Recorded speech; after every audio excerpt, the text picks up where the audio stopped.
इसलिए यहाँ पर तो मैं आपको आपके प्राणों में इसको उतार देता हूँ, और प्राणों में उतारने का मतलब है यदि आप मंत्र जाप नहीं करेंगे तब भी रिजल्ट मिलेगा। ये नहीं है कि इसके बाद में आपको रिजल्ट मिलेगा ही नहीं, आपको ज्ञान करना कंपल्सरी नहीं है।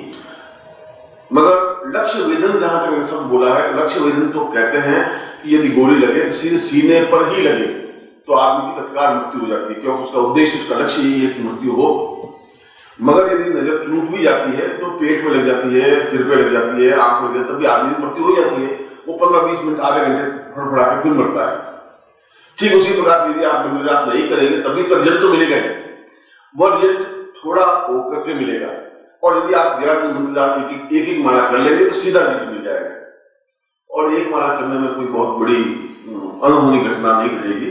सुबह आप स्नान करने से अगर उठने का अभ्यास है तो सुबह उठ सकते हैं, और सुबह नहीं और शाम भोजन करने के बाद सोने का समय हो तब हाथ पैर धोकर के मंत्र जाप कर सकते हैं।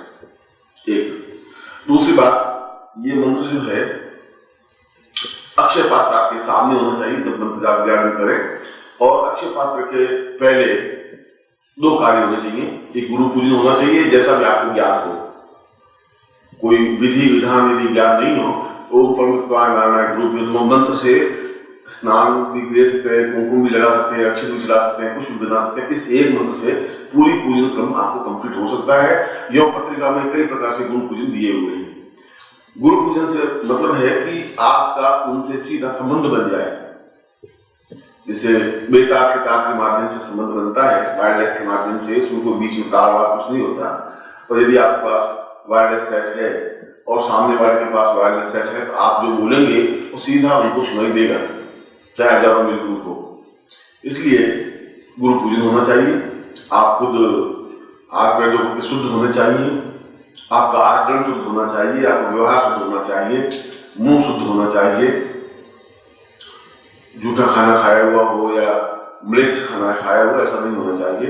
और फिर स्नान करने की जरूरत नहीं, हाथ पैर धोकर के और सामने सत्संग पात्र को किसी बर्तन में रख करके और गुरु पूजन करके गुरु चित्र आपके पास होना चाहिए, और पीली धोती पहनी हुई होनी चाहिए जैसा कि आप लोग भी पहने हैं। और जिस प्रकार से कुर्ता खोल करके और सीधा वाइब्रेशन लिए हुए बैठे, उस तरह से बैठना चाहिए। और दिशा उत्तर या पूर्व या फिर कोई भी दिशा हो, ऐसा इसमें अनिवार्य नहीं है। इसका उपयोग जब 11 दिन मंत्र जाप पूरा कर लें या कल से ही। यदि आप 11 दिन नहीं कर सकें तो मैं आपके लिए बहुत फोर्स नहीं कर रहा हूँ, मगर बहुत ही इजी है 11 दिन साधना करना। और चाहे आप मुंबई में हो, चाहे कलकत्ता में हो, चाहे मद्रास में हो, अगर आप यात्रा करनी है तो अक्षय पात्र को साथ ले जा सकते हैं और वहां भी कर सकते हैं। ऐसा भी नहीं है कि आप एक स्थान पर ही 11 दिन लगे, ऐसा कुछ नहीं है। जब 11 दिन कंप्लीट हो जाए तब इस अक्षय पात्र को आप उस स्थान पर रखिए। इसको अक्षय पात्र में जो चावल है, और रोज जो पूजन करेंगे 11 दिन तो थोड़ा थोड़ा उसमें चावल डालेंगे, रोज पूजन होगा उसमें चावल डालेंगे। जैसे आज मैंने आपको दिए तो उसमें अक्षय पात्र में भी चावल रोज जाएंगे, रोज 100 दाने या 150 दाने या 200 दाने या 50 दाने जैसे उसमें। उसके बाद में लास्ट डे को लाल कपड़े में उस अक्षय पात्र को बांध दीजिए। जैसे लाल कपड़ा है, इसमें अक्षय पात्र को रख दिया और रख करके गांठ लगाइए, इधर से भी और इधर से भी गांठ लगाइए। इस ढंग से गांठ लगाइए, चावल गिरे नहीं बाहर। और फिर इस अक्षय पात्र को उस स्थान पर रखिए जहां आप रुपए पैसे रखते हैं। आपकी तिजोरी हो या व्यापार करके जहां नोट रखते हो, या नहीं हो तो आप जहां पे गहने वहने रखते हो, उस स्थान पर इस अक्षय पात्र को रखिए। और वहां रखने की व्यवस्था नहीं हो तो फिर आप जहाँ भगवान का मंदिर है आपके घर में वहां रखिए। पर उसमें फिर चूहे का डर रहता है, चूहा उसमें चावल की वजह से तकलीफ हो जाती है। बाकी कहा यही कहा है, अक्षय पात्र जिस चीज को आपको अक्षय बनाना है उस चीज को रखना चाहिए। जैसे आपको अक्षय बनाना है धन, तो जहां आपको धन का आगम स्रोत है वहां रखना चाहिए। दुकान हो तो गोलक में रखना चाहिए, या अपने घर में बॉक्स में रखना चाहिए, वहां रखना चाहिए। इसको 11 के बाद कोई नित्य पूजन की जरूरत नहीं है। एक दूसरी, ये जो एक उपाय हुआ कि वहां रखना चाहिए। और 11 के बाद मंत्र जाप अनिवार्य नहीं है, फिर भी आपको जब इच्छा हो इस मंत्र को, इस माला से मंत्र जाप कर सकते हैं। फिर सुबह भी कर सकते हैं या शाम को भी कर सकते हैं, जहां भी। उसके बाद उस पात्र को सामने रखना अनिवार्य नहीं है 11 के बाद। दूसरी बात कि यदि आपको कभी शारीरिक व्याधि हो, शरीर से बीमारी हो, बुखार आ गया हो या सीने में दर्द हो या ब्लड प्रेशर ज्यादा हो, आप एक्सपेरिमेंट करके देखें। तो इस अक्षय पात्र के चावल बाहर निकाल दीजिए उस कपड़े में जिस कपड़े में बंधे हुए थे, और पूरे शरीर पर इसको रगड़िए, चाहे डायबिटीज हो चाहे ब्लड प्रेशर हो। और आप रगड़ने के बाद पहले आप अपना ब्लड प्रेशर टेस्ट कर लीजिए कि आपका 170 है या 180 है, जो भी है, और उसके बाद ठीक 5 मिनट बाद उसको रगड़ करके फिर देख लीजिए, डेफिनेटली 130, 120 और 140 आ जाएगा। अब इससे ज्यादा है कि आपको वैज्ञानिक अनुभूति क्या होगी आपको देख सकते हैं। शरीर में किसी प्रकार की व्याधि हो, पेट में कोई गड़बड़ हो, पेट में जलन हो या डायबिटीज हो, तो एक दिन में मान लो डायबिटीज खत्म नहीं होगी आपकी, मगर ऐसा नित्य ऐसा कर सकते हैं आप। यानी रोज शाम को सोते समय इसको पूरे शरीर पर रगड़ा, फिर इसको अच्छे स्थान रख दिया, फिर दूसरे दिन सुबह भी रगड़ा, शाम को रगड़ा, ऐसा। तीसरा, यदि इसके कुल 5 इफेक्टेड है, ये दूसरा बताया। तीसरा, यदि कभी व्यापार में कोई तांत्रिक प्रयोग कर दे, आजकल तो तांत्रिक प्रयोग होते ही हैं, या आपके ऊपर तांत्रिक प्रयोग हो गया हो, या आपको ऐसा लगे कि मैं बहुत स्लम हो गया हूं, कमजोर से महसूस होने लगा हूं, या बार बार खतरा महसूस होने लगा हो, एक्सीडेंट होते होते बच रहे हो, अगर ऐसी स्थिति है तो इस शंख पात्र में, इस अक्षय पात्र में जल भर करके, शुद्ध जल भर करके, और उसके सामने इसी मंत्र की एक माला, इसी माला से मंत्र जाप करें और वो जल अपने ऊपर छिड़क दे, तो आपके ऊपर किया हुआ इफेक्ट समाप्त हो जाता है। और यदि और कोई बालक बीमार हो तो उस पर भी ये प्रयोग कर सकते हैं। अपनी माँ, अपनी बाप, अपने भाई बहन, पड़ोसी, संबंधी, रिश्तेदार अगर बीमार हो तब भी, या उसके ऊपर कोई टोना टूट रहा हो तब भी, कोई जरूरी नहीं आपके ऊपर ही इसको उपाय करें, मगर प्रयोग आप ही करें, दूसरा इसके ऊपर प्रयोग नहीं हो सकता। चौथा प्रयोग, या आपका बच्चा कोई बीमार हो जाए या बच्ची बीमार हो जाए। चौथा प्रयोग, यदि कोई बात जाननी हो, जैसे कभी कभी कुछ प्रॉब्लम्स ऐसी होती हैं जिसका उत्तर हमें चाहिए और हम निर्णय नहीं कर पाते हैं। यानी ये जमीन है, मुझे जमीन खरीदनी चाहिए नहीं खरीदनी चाहिए। कुछ लोग कहते हैं जमीन फायदा नहीं नुकसान है, कुछ लोग कहते हैं कि अभी तो जमीन खरीद ले आगे फायदा हो जाएगा। ऐसा प्रश्न आपके दिमाग में घूम सकता है, या कोई डिसीजन लेने पड़ते हैं, और डिसीजन अगर आप नहीं ले पाते हो, या कोई बालक खो जाता है, आपके पड़ोसी को आया लड़का खो गया है, मिल नहीं रहा है, ऐसे कई प्रश्न हैं जो अननोन प्रश्न हो, जिनके उत्तर आप नहीं ढूंढ पा रहे हो, तो रात्रि को आप 10 बजे के बाद इस पात्र को सामने रख करके और इसी मंत्र की एक माला मंत्र जाप करें। और मंत्र जाप करने के बाद में और पहले हाथ जल लेते थे, ये संकल्प करें कि मैं इस प्रश्न के समाधान के लिए ये मंत्र जप कर रहा हूं।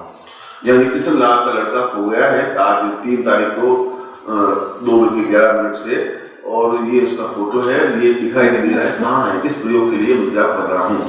ऐसा करके माला फेर दें, फिर वापस ऐसा कर दें, लास्ट में भी एक संकल्प, फिर आप सो जाए। तो रात को स्वप्न में आपको बिल्कुल इंडिकेशन मिल जाएगा कि ये कार्य आपको करना चाहिए, क्या है क्या नहीं है, कहाँ है कहाँ नहीं है। भविष्य दर्शन प्रयोग भी इसके माध्यम से होता है।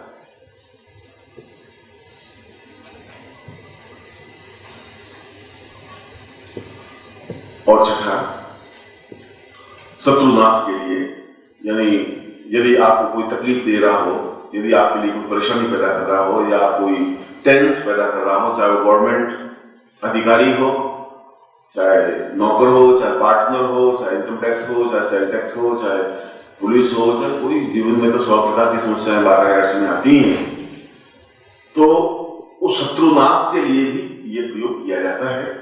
और शत्रुनाश के लिए प्रयोग ये अपने सामने रख करके और इसी संकल्प ले ले कि मैं तुरंत ये कार्य मेरा होना चाहिए।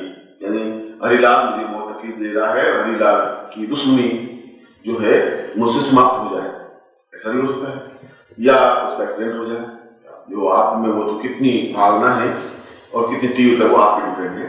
और फिर शंख पात्र में चावल के दाने डालते रहे और ये मंत्र जाप करते रहे, और एक माला मंत्र जाप कर लें।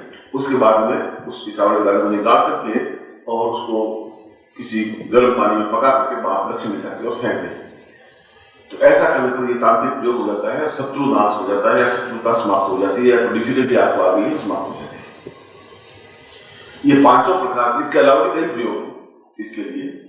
केवल अक्षय पात्र का मतलब है कि जीवन में जो भी क्षय हो वो अक्षय हो जाए। जीवन में सैकड़ों प्रकार की बाधाएं अड़चने आती है, कोई यही तो नहीं है, मगर ये मेन पॉइंट्स हैं जो मैंने आपके सामने स्पष्ट किए हैं। इसका उपाय मैं खुद भी कई बार करता हूँ। मेरे इसमें भी मेरे घर में अक्षय पात्र है, जो आज से करीब 40 साल पहले मैंने साधना की थी। अक्षय पात्र जो का त्योहार वही है, ऐसा ही है। और यदि कभी कोई पेचीदा स्थिति बन जाती है, या तो मैं साधना से इसको मालूम कर लेता हूँ, मगर इतना मुझे समय नहीं मिल पाता तो 5-7 मिनट में इस काम को निपटा देख लेता हूँ। इस मामले में किसी को कुछ पूछना है नहीं आपको। यदि कोई पूछना हो और कोई समझ नहीं आपको हिंदी में साफ करना हो, आप अपने बाएं हाथ में लीजिए शंख को और दाहिने हाथ से संपुटित करिए। और संपुटित का मतलब है कि तर्जनी उंगली से तर्जनी उंगली, मध्यमा से मध्यमा, अंगूठे से अंगूठा, यूं ऐसा संपुटित होता है। ऐसा नहीं कर सकते। वो सम, ये पुट।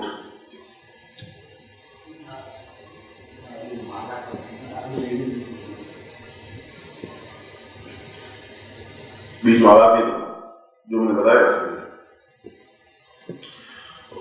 और आप नजर आपके संपुट करो। माला आप गले में पहनी हुई, गले पहने रहने दीजिए, नीचे पड़ी नीचे मार दीजिए, उसको छोड़िए। ओम सा चैतन्यम पूर्वा सात्रिताम दीर्घायुत्वा साम दीर्घा सा पूर्वा रासमान ससरिते साम गुसाक्षी पुरुषाम तस्मानम कृते निताम मा दीर्घायुत्वाय बला गुसाक्षी चैतन्यो सा चैतन्यम कुबेराय अमेश्वराय गंधान्यते समृद्धये नाम दीर्घायुत्वा सा पुष्टि सा अक्षय पात्रम सा रोषो मरणात् साधवी आयु अभिवर्धित से देहम सब द्रव्य सासी पूरा पराक्रम से पारिवारिक प्रकामेषु साधि पराक्रमेषु गंधानम साधि सा धरा आधान पुरुषाम पृथ्वी भूमि वायु सा पुरुषाम हरिण सा भुवन भवन सा पृथ्वी मकान वायना सुसी एता तो पुत्र पौत्र बंधु बांधव सा शत्रु नाशार्थम सपत्नी पति साम सुख सौभाग्य धनधान्य प्राप्त निमित्तम अकाल मृत्यु निवारणार्थम भाग्यो देव संपत्ति राजद्वार विजय प्राप्त निमित्तम आय उत्तम आयो उत्तम पुरुषांति वय स्वधार्मिक कार्य सा पुरुष आदर्श चेतना सब सुदर्शन प्राप्त निमित्तम मम सर्व सुख सौभाग्य धनधान्य पुरुषावत स्मरण सचिदे सकृतिम प्राणाय प्राण जीव ही जीव देह ही जीव देह ही देव सा देव पुरुषम तस्मं सा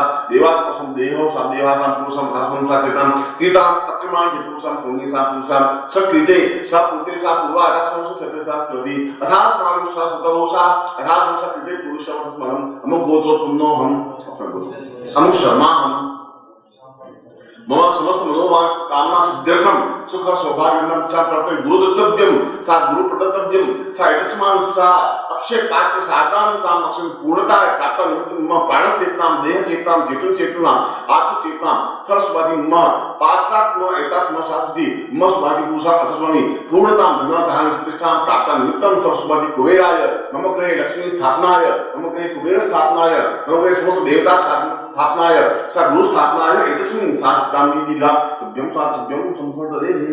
अब उसको खोल के देख लीजिए, दर्शन कर लीजिए और उसको स्थापना कर लीजिए, नीचे रख लीजिए।